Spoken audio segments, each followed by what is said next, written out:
Mais soyez pas surpris que tous ceux qui ont dénoncé ne reviennent pas à l'Assemblée nationale. Et ça, c'est de la faute à qui? C'est de la faute du peuple. Donc, il faut crever l'abcès, en fait. Le vrai problème, c'est... Parce que, excusez-moi de l'expression, hein, on dit que l'Assemblée nationale, c'est la représentation du peuple.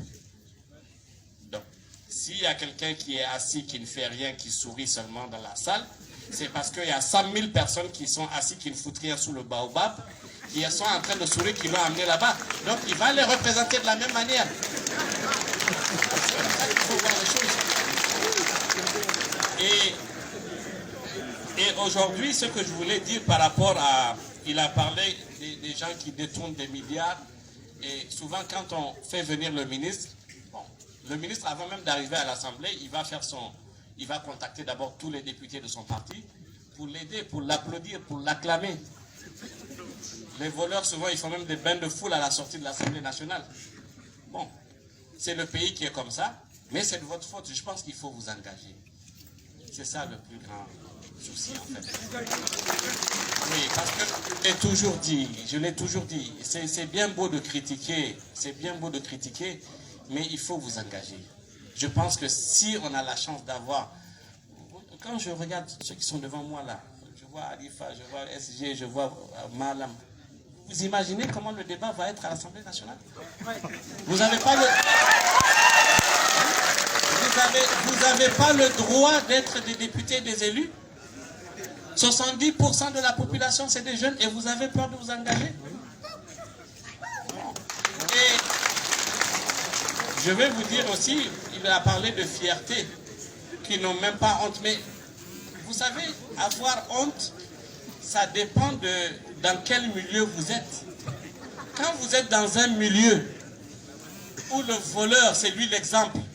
Aujourd'hui, quand on nomme quelqu'un, si en 3 mois, il arrive à acheter une grosse voiture, il fait une grosse villa, les gens disent, waouh, il est fort. En 3 mois, vous avez vu ce qu'il a fait.